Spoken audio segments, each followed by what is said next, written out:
नमस्कार, कृषि दर्शन कार्यक्रम देखने वाले सभी किसान भाइयों बहनों का स्वागत है। किसान भाइयों बहनों, जैसा कि हम सभी जानते हैं कि कोरोना का खतरा अभी टला नहीं है। कोरोना का संकट अभी भी देश में विराजमान है। ऐसे में हमें बहुत सारी सावधानियां बरतते हुए सभी गतिविधियां करने की जरूरत है। किसान भाइयों बहनों, जैसा कि हम सभी जानते हैं कि कोरोना की वजह से हम बहुत सारी समस्याओं से जूझ रहे हैं। ऐसे में अगर हम चाहते हैं कि संक्रमण से बचे रहें तो उसके लिए कुछ सावधानियां बरतना बहुत आवश्यक है।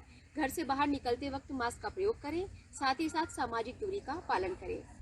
अब बात करते हैं हमारे विषय से संबंधित, जो कि है सब्जियों में एकीकृत नाशी जीव प्रबंधन। क्या है एकीकृत नाशी जीव प्रबंधन? इससे सब्जियों को क्या लाभ होता है? हम सभी जानते हैं कि सब्जियां हमारे जीवन का बहुत महत्वपूर्ण हिस्सा है। सब्जियों के माध्यम से हमें कई पोषक तत्व प्राप्त होते हैं, लेकिन जब तक हम स्वस्थ सब्जी नहीं खाते हैं हमें वो पोषक तत्व प्राप्त नहीं होते हैं।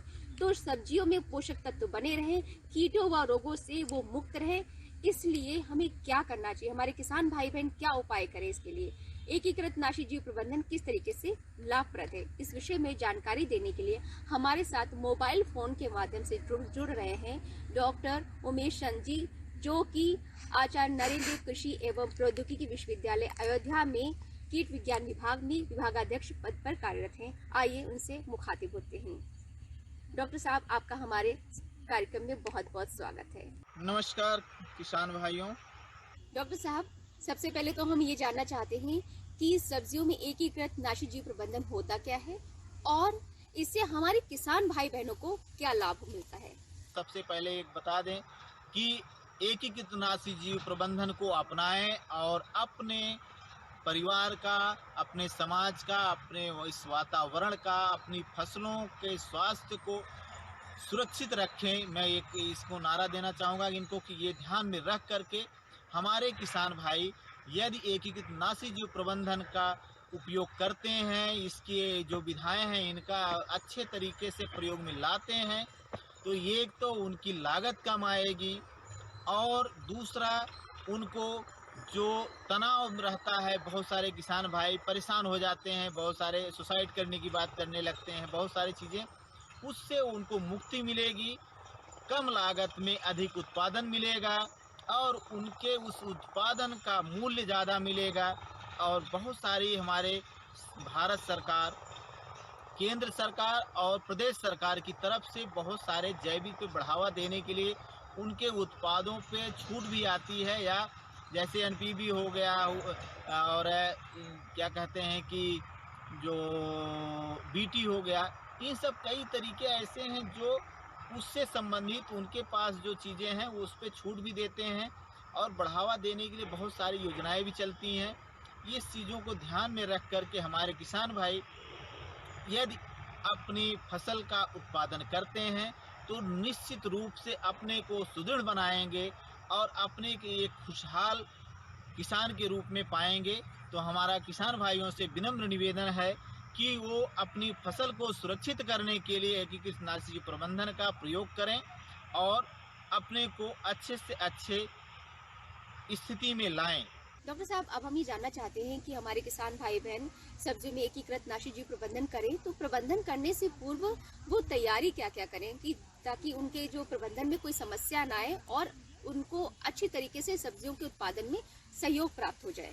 हमारे किसान भाइयों को कीट विज्ञान विभाग से जाकर के संपर्क कर सकते हैं या कृषि विज्ञान केंद्र में उससे संबंधित जो विशेषज्ञ हैं उनसे संपर्क करके ये जानकारी कर लें कि हमको जो भी फसलों का चुनाव कर रहे हैं उसमें कौन सी प्रजाति का चुनाव करना है और पहले उनको क्या क्या तरीके अपनाने हैं कि हमको कैसे खेती करना है, कैसे हमको इसका प्रयोग करें कि हमको कम से कम लागत में अच्छी खेती कर सकें और हमारा उत्पादन अच्छा हो सके।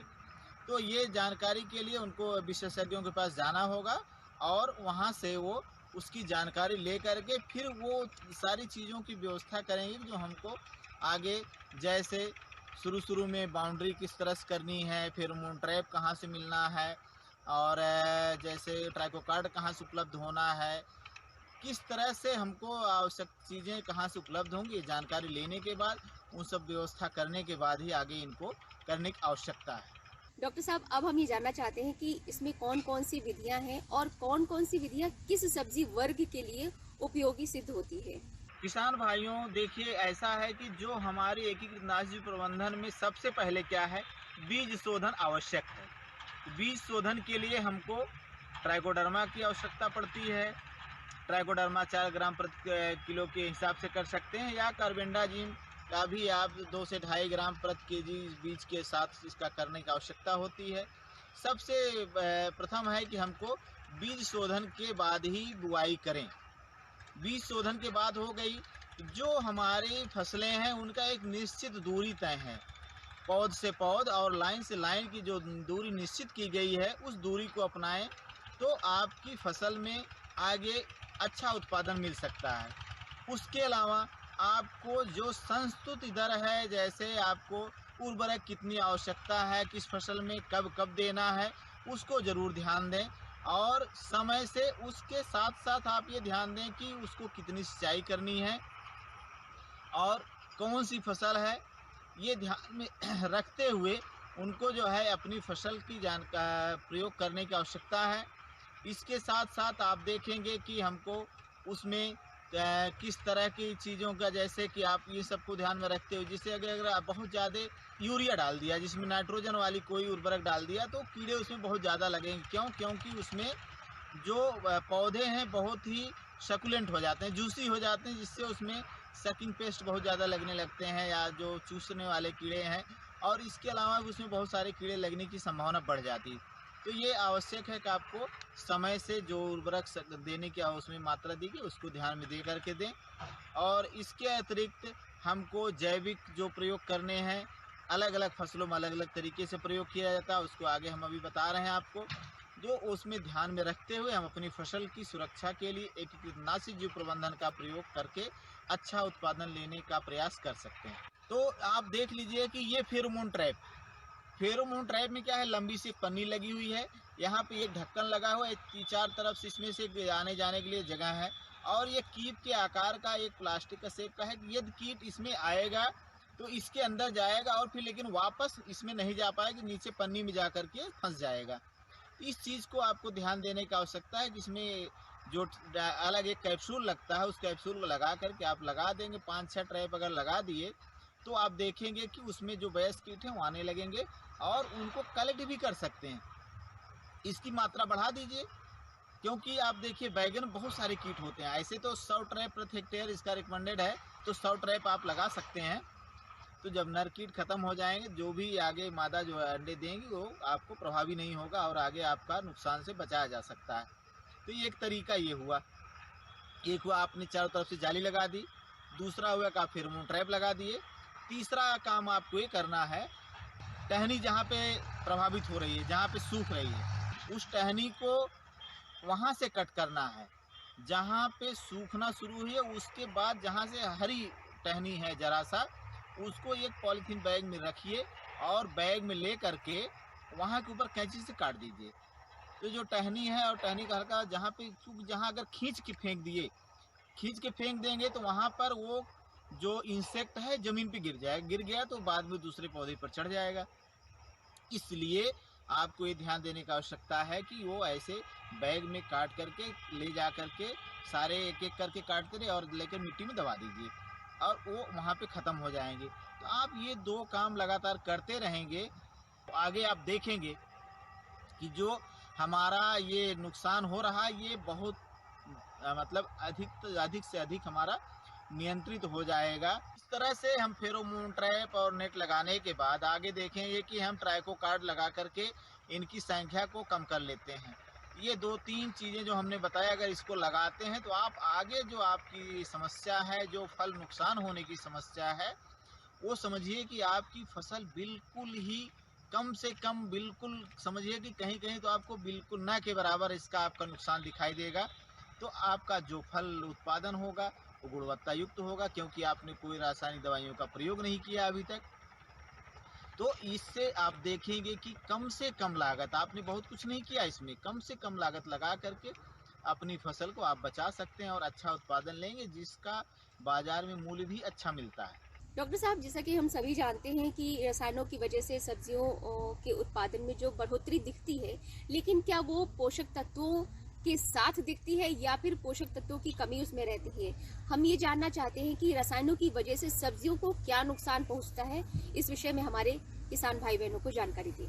रसायनों से क्या है, देखिए होता क्या है कि हमारी फसलों में जो सब्जियां हैं, मुख्यतः सब्जियां हम किसान मतलब कोई भी ह्यूमन बीइंग जो आदमी इसको सबसे खाने के प्रयोग में जो लाता है, सीधे खेत से किचन में जाता है उनके। तो सब्जियों में एक तो जो है कोई भी रसायन है वो हमारे शरीर में जा रहा है। दूसरा मुख्य ये है कि जो रासायनिक दवाइयों का ज़्यादा प्रयोग कर लेते हैं तो उसमें होता क्या है कि जितने हमारे कीट हैं उनमें प्रतिरोधक क्षमता पैदा हो जाती है, और फिर ये किसान भाई क्या करते हैं कि किसी भी फसल के लिए, चाहे बैगन हो, चाहे टमाटर हो, चाहे आपको कद्दू, ककड़ी, तरोई, जो भी सब्जियां हैं, उसमें जब रसायनों का ज़्यादा प्रयोग करते हैं तो ये धीरे धीरे होता क्या है कि वो कीड़े फिर कंट्रोल नहीं होते हैं। तो हमने देखा है बहुत सारे ऐसे किसान भाई हैं जो हर तीसरे दिन रासायनिक दवाइयों का प्रयोग करते हैं, और हर तीसरे दिन करने के बाद भी वो किसी एक्सपर्ट से पूछते भी नहीं हैं। दुकानदार के पास गए, कभी एक के साथ दो दो तीन तीन रसायनों को मिला करके स्प्रे करते हैं, तब आप सोचिए कि उस सब्जी की क्या हालत होगी जिस सब्जी में इतनी ज़्यादा रासायनिक दवाइयाँ पड़ेंगी, और जो आदमी खाएगा उसके शरीर में क्या प्रभाव पड़ेगा। ये बहुत ही ज़्यादा नुकसानदायक है, जिसको हमारे किसान भाइयों को रोकने की आवश्यकता है, क्योंकि हमारे फसलों में प्राकृतिक रूप से ऐसे ही नेचुरल एनिमी, प्राकृतिक शत्रु उन कीटों के उपस्थित होते हैं जो उन कीटों को नियंत्रित करने का काम करते हैं। लेकिन इन सभी रासायनिक दवाइयों के कारण सबसे पहले हमारे वो मित्र कीट मर जाते हैं, जो हमारे इस वातावरण को बैलेंस करते हैं, सुरक्षित करते हैं, और इसको हमारे कीड़ों को और इसको वातावरण को बराबर करने का काम करते हैं। तो हमारे किसान भाइयों से एक निवेदन है कि रासायनिक दवाइयों का प्रयोग तब करें जब बहुत ही आवश्यक लगे, और एकीकृत नाशी जीव प्रबंधन के आधार पर आगे अपने फसल को, सब्जियों को उत्पादन करने का प्रयास करें। तो रसायनों का एक तो सबसे ज़्यादा कास्ट उनकी लग जाती है, सबसे ज़्यादा उसमें इतना ज़्यादा लगा देते, इतनी ज़्यादा दवाइयाँ डाल देते, उसका उतना मुनाफा ही नहीं होता, लेकिन फिर भी वो रसायनों का प्रयोग सोच करते हैं कि हमारा बहुत ज़्यादा फायदा हो जाएगा। डॉक्टर साहब, अब हम ये जानना चाहते हैं, जैसे हमने कीट व रोगों की बात की है कि कीट व रोगों का प्रबंधन करना होता है इस विधि के माध्यम से, तो बैंगन में लगने वाले कीट व रोग कौन कौन से हैं और इनसे मुक्त होने के लिए निवारण करने के उपाय क्या हैं?